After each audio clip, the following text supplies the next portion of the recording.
नमस्कार दोस्तों, मैं Jyotsna Khullar blessings audio team Jaipur से ऑडियो नंबर 7 में तो अभ्यास के साथ यात्रा करते करते द्वंद तत्व की पैदाइश को आत्माओं ने कैसे महसूस किया, इसे समझेंगे। जैक ने युवा दशा में कदम रखा।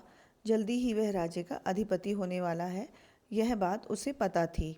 उसे पता था कि सिंहासन पर बैठने का वक्त आ गया है। उसे पता था कि राजा बनने के बाद वह राजभवन में हमेशा वहाँ के नियमों को पालन करने के लिए रह जाएगा। अपने एक आखिरी अनुभव के लिए उसने लंबा सफ़र करने का सोचा और उन जगह पर जाने का सोचा जहाँ वह पहले कभी नहीं गया। बहुत रोमांचक और मुश्किलों से भरी कठिन जगह पर जाने का सोचा। ध्यान करते समय इस बार उसने अपने साथ किसी को भी ना ले जाने का निर्णय किया। एक छोटी सी पोटली लेकर आधी रात में अपने भवन से बाहर निकल गया। जिन प्रदेशों में वह पहले गया था उनके द्वारा गुजरता हुआ, ग्रामीण प्रांतों से गुजरता हुआ राज्य के नए प्रदेशों में पहुंच गया। वह जगह बहुत रोमांचक और अलग होने पर भी अहम असमी राज्य की सरहद के अंदर ही थी, लेकिन वहाँ जैक नई नई चीज़ों को देख रहा था। अब यहाँ सवाल उठता है कि अगर नई चीज़ें हैं तो एकता कैसे हो सकती है। विविध दिशाओं में विस्तार होना ही सृष्टि का प्रधान उद्देश्य है। सब आत्मा एक ही तरीके से सोचेंगे तो सृष्टि कब तक बढ़ेगी। एक माँ बाप को पैदा होने वाले 3 बच्चे एक तरीके से बड़े नहीं होते हैं ना।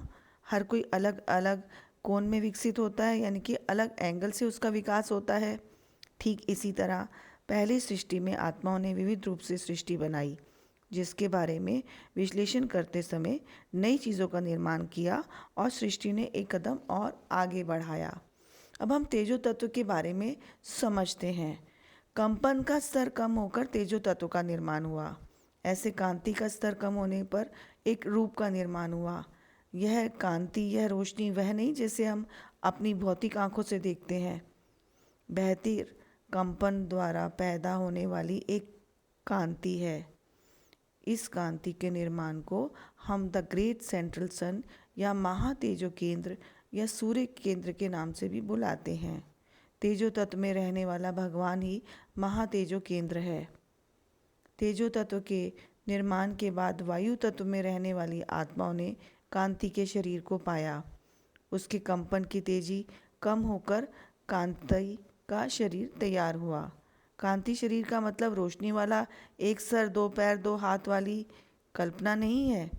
यह आकाश में नक्षत्र बिंदु की तरह दिखने वाली कांति है।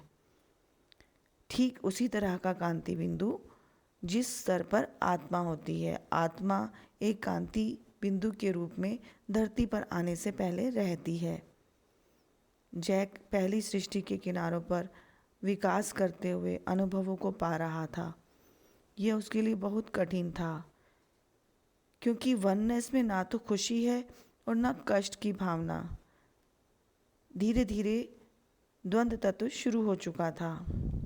बहुत बड़े सवाल का सामना करने के लिए जैक को मुश्किल लग रही थी। उस दशा में जैक ने अपने अंदर एक बिजली जैसी आवाज़ को महसूस किया। उसे कुछ अजीब सा लगा। असल में उसके अंदर बदलाव हो रहा था। उसके अंदर कुछ असाधारण और अटपटी भावना महसूस होने लगी। यह भावना वही द्वंद्व तत्व था। पहले कभी नहीं होने वाला एक शक पैदा हुआ।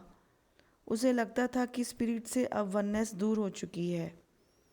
उसे ऐसा लगता था कि वह जो सोच रहा था अतीत में, अब सब सही नहीं है। वननेस है ही नहीं, जो भी है अब सिर्फ द्वंद्व तत्व है। ऐसा उसने पहली बार महसूस किया। उसका स्पिरिट पर अब कंट्रोल नहीं रहा।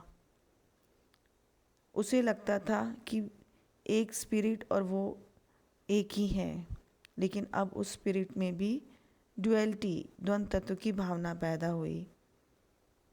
यह सब जो अनुभव उसने चुने हैं, यह उसी का ही भाग है। इसमें कोई गलती नहीं है। जब कोई स्पिरिट या कोई आत्मा अपने एक्सपीरियंस के लिए तैयार होती है, वो किसी भी प्रकार की स्थिति का सामना करे, यह उसकी चॉइस होती है। शक का अनुभव होता गया, गुस्सा और क्रोध का भी अनुभव होता गया। उसके अंदर बदलाव शुरू हो गया। ऐसा वननेस की स्थिति में दरार पड़ने के कारण था। अलग और अयोग्य होने की भावना, अपराध बोध की भावना जैक को शुरू हो गई थी। तब जैक अभी कांति के शरीर में ही था। आगे बढ़कर जैक जमीन के किनारों तक आया। उसके सामने एक महासमुद्र था। ऐसा उसने पहले कभी नहीं देखा था।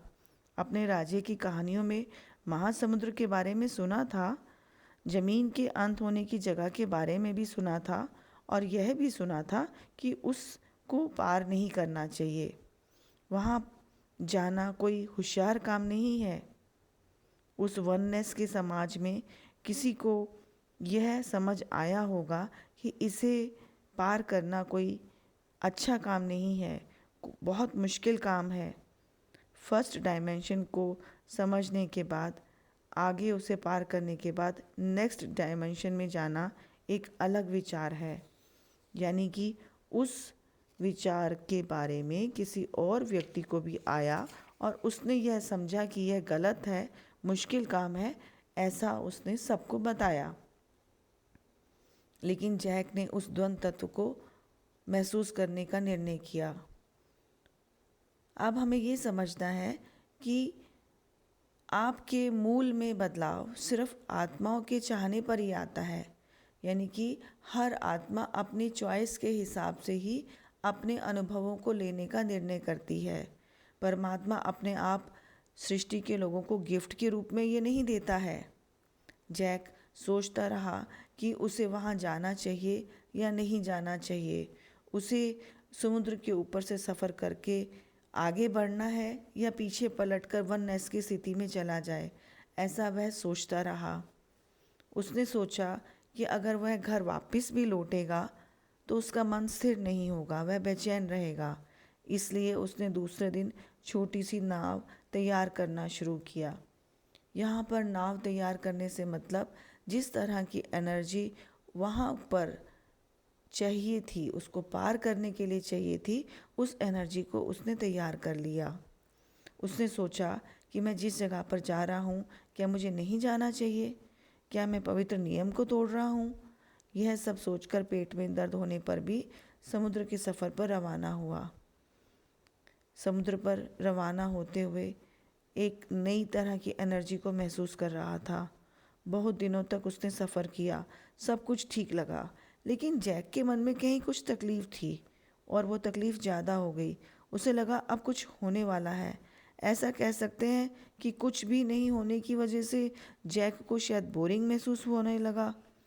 आग की दीवार को समझने के लिए हम अगला ऑडियो सुनेंगे। धन्यवाद।